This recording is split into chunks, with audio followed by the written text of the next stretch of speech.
Ndabaramukije mwebwe mwese mudukurikirana kuri B-Info News ndabaha ikaze muri kiganiro cacu cuno munsi w'igenekerezo rya mbere kwezi no kwa gatanu umwaka wa 2026 mu nkundire manzi ndamutse cyane abantu mwese mudukurikirana aho muherereye hose by'umwihariko abumva no rurimi rw'ikirundi ndavuga bari mu Burundi abari mu Rwanda Congo Kenya Tanzania Uganda Mozambique South Africa Zambia Togo n'ahandi henshi muherere muri Afrika tovuga ngo turinde kumara tutibagiye abari Burayi abari muri Amerika ari muri Aziya tubabwire ati mwiriwe cyangwa mwaramutse biterwa n'amasaha muriko madukurikirana John Tokoti de Black ni B-Info News imbere y'uko twinjira mu kiganiro cacu aho muzi neza ko tubayagira kubijanye n'umutekano politike na diplomasi twisunze cyane mu gihugu cy'u Burundi mu gihugu cy'u Rwanda ndetse no mu gihugu ca Congo turaza kuyagira hamwe ibijanye n'ibihano bidasanzwe biheruka gufatwa na Leta Zunze Ubumwe za Amerika vyafatiwe uwahoze arongoye igihugu ca Congo imyaka igera kuri 18 ariwe Joseph Kabila Kabange muri kino kiganiro turaza tubibabwire ndetse tunababwira ibijanye n'ingaruka zigiye kwaba ndetse tunayagire hamwe ibibi canke amagorwa n'amarushwa agiye gushikira president w'igihugu cy'u Rwanda bari basanzwe bafadikanije aho mbere tuvuga neza yuko uno mugwinyeshamba M23 RDF wari president Paul Kagame amaze kubona yuko bije idakwiye neza amera nk'udandaza kwahoze arongoye igihugu ca Kongo ariwe Joseph Kabila Kabange yemera kwifadikanya n'inkorabara zo mu gihugu cy'u Rwanda RDF rero reka manzi nifurize umunsi mukuru mwiza wakoze n'akazi abantu mwese mukora ntabwo uno munsi mukuru raba abakozi ba leta gusa umuntu wese yizi kare umukozi ndizera yuko uno munsi mukuru muraba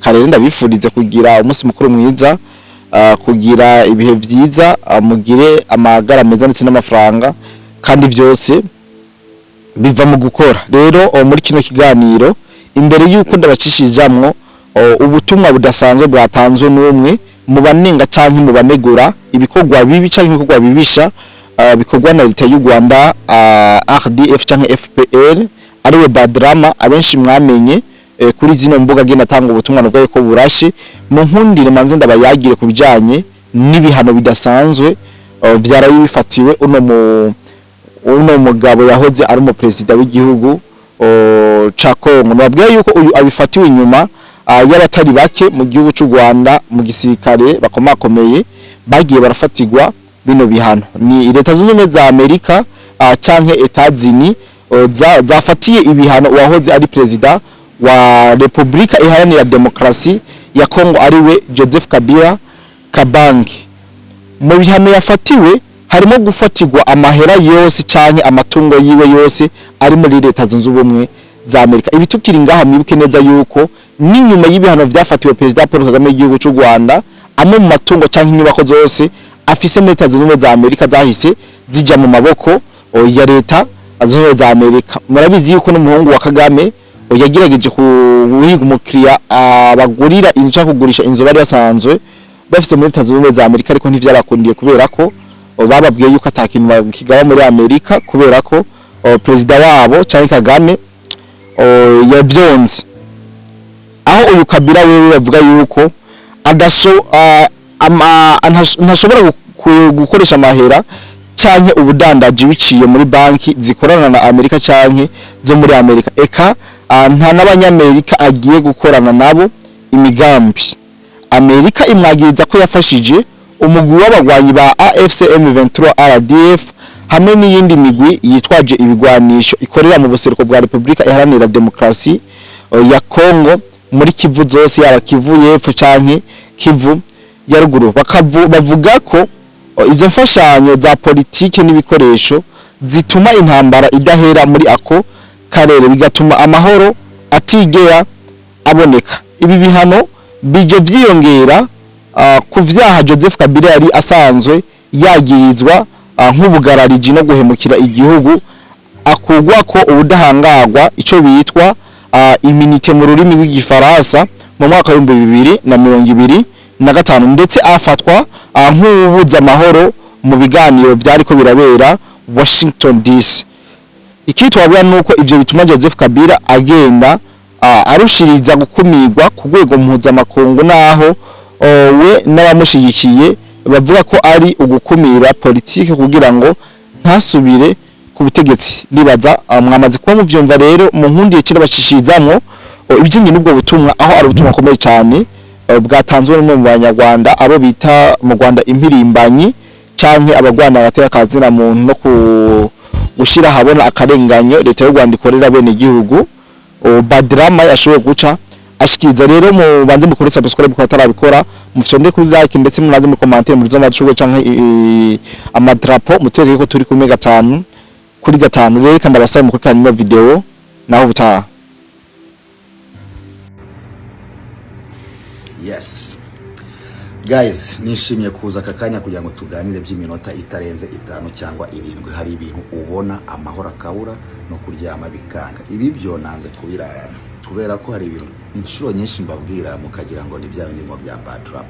Nge mbabwira ijambo rimwe buri munsi, nkababwira ngo Kagame yanga u Rwanda, yanga abanyarwanda, kandi Kagame azoreka u Rwanda, kandi Kagame sino kurworeka arugejeje neza hafi bigiye kutubaho. Buri munsi ndabivuga mugatukana mukagira iki, ariko ibigiye kutubaho muzabibona, muzabyumva no mateka n'abana banyu bazabyumva. The thing is, uyu munsi ubu tuvugana hari ikintu ngiye kubereka noneho mwikurikiranira uhereye uyu munsi. Forget byabaye nibiba n'ibikine kihera ku kintu kimwe kandi kijyanye no kuba umuntu adakunda igihugu nka Kagame. Imba Kagame akunda igihugu yakabaye yaramaze kwitandukanya nka M23 nkuko nabibabwiye, yarakwingabo muri Kongo nkuko nabibabwiye. Ndababwira natabikora ibizatubaho muzabibona. Ibyatubayeho ntago nge menyura ku ruhande. Essence iragura 3,000. Kagame yakwitwaza umuhoro wa Homza ntaho bihuriye. Essence iragura 3,000, ikiro kibira kiragura 2,000. Right? So ntago ibyo byarangiriye aho ngaho. Kagame ejo bundi aratinyuka nyuma yo gutuka Abanyamerika kuri kamera muri rubanda, gatuka isi yose ngo go to hell. Baramwumvishe kandi baranamusubije. Nyuma yo kumusubiza arongera asubira kuri kamera atuzatera Kongo wese nzamuha inzira. Ati ntago ari Kabila wenyine. Muri make yeruye noneho ko akorana na Kabila byeruye 100%.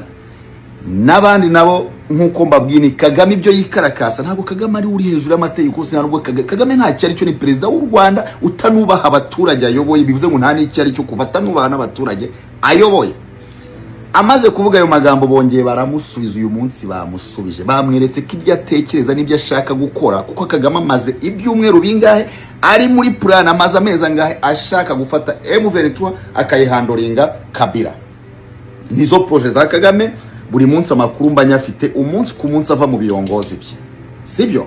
Nizo projet amaze iminsi n'amanama yirirwamo. So Amerika aramwitegereje avuga ati twe gahunda ni dufite kuzaza kurasa Kigali ko nidushaka kwica abanyarwanda, ariko we Kagame tuzagusanctioninga mpaka hugera urgitaka. Kandi nago Kagame uzargitaka mbere nitwe tuzarirya, nubwo banze kutumena amabomba, ariko tuzargitaka. Kandi mwatangiye kurirya, mwatangiye no kurya abantu. Urabyumva neza? So Kagame mu kumusubiza uyu munsi umuntu witwa Kabila Kabange, ubuzima bwe Amerika bushyizeho iherezo. Iyo Amerika igusanctioninze bisobanuye ikirere y'Amerika igwaye ibihano. Buri umuntu wari we wese mwakoranaga arakubaninga, nta business mwakongera gukorana. Niyo yaba ari yo kugura isambu, kubera ko niyo mpamvu Amerika imaze gutanga ibyo bihano. Yongera itegeka avuga ngo kandi nundi uzafasha uyu muntu kugira ibyo akora nawe azafesinga ibyo bihano. Ibyo rero nanone nibyo bitubaho. Ubu tubaye abanyarwanda nabi dufesinga ibihano bya M23 bigahinguka mu Rwanda, kuko Kagame ariwe musupporta wa M23. Ubwo abanyarwanda dusupportinga M23 ntitukarizwe n'inzara dufite, tuzi ibyo dukora muri Kongo. Icyo ni icyambere. Urabyumva? So akakanya bahanye Kabila, ariko ikikubwira ko Kagame adakunda u Rwanda, atigeze akunda u Rwanda, ko Kagame atari umuyobozi w'abanyarwanda, kandi ko Kagame ibi byose u Rwanda rwanyuzemo abifitemo uruhare. Nuka akakanya Kagame agiye kubireka mu maso yanyu. Itangazamakuru ryanyu rabyuka rigishyigikiye Kabila. Kagame arakomeza kurana na Kabila, arakomeza afungura imipaka, akorana na M23. Ni nawe wamuzanye hari, kandi bakuranye imyaka 30 yose babeshya ibintu bya FDLR. Nge nababwenge ndi umusirikare, nge nirwana intambara ya FDLR kugira kuri rwara kabije. tumugeze i Kigali, kugera kuri Nkundi yapfa mureba Mayiti nayihagazeho, kugera kuri koroneri uriya wahoze ari umuganga Mugemana Mayiti nayihagazeho gutya. Izo nteramwe twarazishe, nteramwe zisigaye ni nteramwe Kagame, ni Kabarebe, ni Ibingira uyuza akavuga ubusa manipulating urubyiruko. Bro, ufite abana ajya kumanipulating abana bawureka Abanyarwanda. Abanyarwanda ntabwo bakiri mu biganza byawe Ibingira. Uri umunyamabi, uri umunyamaraso, wisha abana b'inzira karengane Gitarama Butare, abamama babo warabisheje ubundi muri Covid. Ibyo mukora byose turabizi, right? So Kagame kwa kudakunda kw'Abanyarwanda, Kagame kuba ari mafia, Kagame kuba yoboye u Rwanda nk'urwitwazo turi assets ze aducuruza, agiye gukomezanya umubano na Kabila. Nicyo kimenyetso cyanyuma mbahaye akakanya cy'uburyo Kagame abanga azanatuma mwese twese dupfa tugashira. Niyo mpamvu twe twagiye tunahunga, ntabwo dukeneye gupfa tuzira amabuye Kagame iba muri Kongo. Ibyaha bye na Kabila, ibyaha bye na James Kabarebe, ibyaha bye n'aba Ibingira, ntago ibyo ari byo byaha mwaje kuturaga, nta nubwo bwo butware mwaje kuturaga, nta nubwo ari cyo mugomba gukomeza kujya mudukangisha ngo muri intwari. Ariko muri intwari zabaye ibigwari, muri ibigwara aho muri gufata miliyoni 14 z'Abanyarwanda mukazinjiza mu ntambara, bakicwa n'inzara, abandi bakicwa n'amasasu mwabatwayeyo ku ngufu kurwana izo ntambara. Iki kintu nongere mbisubiremo, Kagame kubera ko atari perezida w'Abanyarwanda, atari umuntu ukunda Abanyarwanda, atari umuntu ukunda igihugu, we n'umugore we n'umuryango we n'abo basirikare be mugiye kubireba, bagiye gukomeza gukorana na Kabila wafatiwe sanction n'Abanyamerika. Iki kintu ni kibi ku rwego rwo hejuru, nukuvuga ngo twebwe turi kwishyura sanction za Kabila, tukishyura sanction za M23, ibyo byose tubyishyura twe nk'Abanyarwanda ku buryo tugura gaze 3,000, tukagura gaze yo gutekesha 50,000. Why? Kubera Kagame udakunda u Rwanda. Umuntu yabivuga ngo ninjye udakunda u Rwanda. Imbari njye udakunda u Rwanda, ejo mu gitondo mugombe mubyuke mumbwira hagati yanjye na Kagame udakunda u Rwanda. Mubyuke mumbwira uwica Abanyarwanda, ushyira u Rwanda mu bibazo, ushyira u Rwanda. Kagame yabaye banned, ntimukamunirwa zenguruka stade zose zo kwisi. Ntabwo Kagame akina football, Kagame akina tennis. By the way, ajya muri za tennis, kwirwa muri za football. Umuyobozi kwisi asigaranye apfa kuvugana nawe ni Elefantino nawe ejo ndaraza mu gikombe cy'isi ne baramubwira ko agomba kubaninga Kagame. Nta yindi table d'honneur Kagame agomba kubona. Ntabwo Kagame irwa muri za stade kubera impuwe, nawe ubwe baramubaninze. Mugomba kubimenya nk'Abanyarwanda, mukamenya ko Kagame ari banned. Ni inama akakanya yitabira akamuha karibu, niza bagiye gusobanura ubwicanyi bwe muri Kongo. Nta nama agenda agiye kuvuga imishinga y'u Rwanda. Ubu ngubu nta mishinga dufite, nta kintu kiri kujya imbere. Za Banque Mondiale ziri kuturebera hano. So icyo mbabwira mwese nk'Abanyarwanda, ni mudatera intera imwe ngo Kagame avana ikirenge cye muri Kongo, avana amaboko ye kuri Kabila. Ubwe yabivugiye kuri televiziyo, niyo mpamvu bafungiye Kabila. Avuga ati n'abandi nzabaha inzira. So uwo yayihaye wa mbere bamufungiye, arongera mu inzira mugaruye mu gihugu, bakomeze barwane. Kagame yari yizeye Kabila kafite amafaranga menshi n'imitungo myinshi yibye Kongo, ariyo mpamvu yashaka kumuha M23. Yumvaga Kabila azayimanaginga no ku mafaranga yakajya gura intwaro. Abanyamerika baba babizi. Abanyamerika gufunga imitungo yose ya Kabila, barangiza bagafunga RDF. Ubundi uvuze RDF ubuvuze imitungo y'u Rwanda ya Kagame n'ibindi byose. Imitungo yacu yose barizwa mu gisirikare cya Kagame. Niyo mpamvu mubona inzara igiye kutwica, tugiye kubaho nabi, kugera naho no kubona n'amazi yo kunywa bitazashoboka. So ikintu sinari bukirarane, giteye ubu umujinya, kirababaje, kuko ibigiye gukurikiraho ni bibi cyane inshuro y'ibyo mubona. Essence ejo nayizama nababwiye nti ntabwo ukwezi kwa mbere murabyumva, ariko ndabizi ko ukwezi gukurikiraho murabyumva byanyuma. Guys, ku cyumweru mfite live uyu munsi nabonye Jeannette Kagame nawabyukira mu itangazamakuru. Nta bandi yavuze twebwe ku rubyiruko, twigisha urundi rubyiruko amabi bakoze. Ariko ntiwaje Jeannette gusobanura ibibazo tukubaza n'ibyo twatanze n'ibyo tuvuga, ahubwo waje kuri pressure ufite iri gutuma udasinzewe n'umugabo wawe, uza gushaka kwigura imbere y'Abanyarwanda no kubabeshya ukora amabara. Noneho wanditse ibintu bitabaho, n'ababigukoreye baguhemukiye. Kubera ko iki cyumweru bizaba ari ubwa mbere ntangiye session yo kwicara nkakubwira umuyobozi umwe kuwundi kuva avutse kugera ahagaze akanya n'abapfuye nzabavuga mbereke profile z'abantu bagiye batuyobora n'ibikorwa bagiye bakora n'abari bo tubamenye neza. Iki cyumweru ni cya Jeannette Kagame, ntimuzakikwe shuti yanjye, reka turandure ikinyoma tuvuga ukuri. Naho ibyo abantu kuza kuvuga ngo wibasiye uyu cyangwa wagize iki, abantu batuyoboye ni abanyamabi, ni abanyamabara bakoze ibibi. Iyo ubivuga uko biri, hari n'igihe bisoundinga nabi kwako nibo babikoze, ntago ari bad drama babikoze, kandi ngiye ngomba kuvuga ibyo bakoze byose. Reka duhure ku cyumweru turebe, tumenye tuyobowe nabandi, kandi tuzahure ku cyumweru mufite igisubizo cy'ibyo Kagame agiye gukurikizaho ku bwa Kabila. Kagame natare kura Kabila, Rwanda noneho yose tombe. Guys, see you. I love you so much. Naringeze mu Rwanda vuga ntago naryama ntabaye no message. I love you. Bye. Woba wifuza kuja gukorera hanze y'igihugu na cyane cyane Dubai? Hariho benshi tumaze kwifashamo.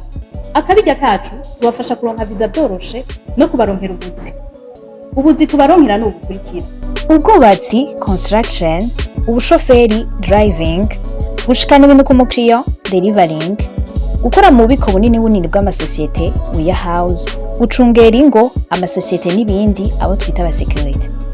Hejuru y'ibyo tubafasha kuronka visa byihuse kandi ku kabeyi katavuna.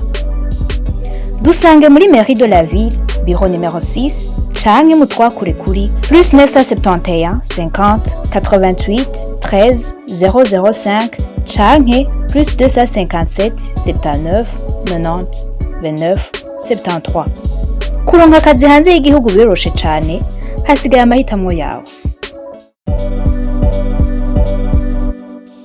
Ubuvuzi kama Good Life ikorana na Agevo mu Burundi irabahaye ikaze mu ivuza indwara zitandukanye kandi zibabaje, harimo amibe, estoma, umugongo, prostate, amaso, ishano, diabete n'ibindi byinshi. Dusange Centre Ville, Boulevard de Lukona, numéro 5, urenganye gato ikiraro, mu Kanyosha kujya gatanu hamande y'isoko, no mu Gatumba ku ipoto ya 34, canke mutwakure kuri 67 95 46 56 canke 62 98 83 41. Hamwe na Good Life twitwararika amagara yanyu nka yacu.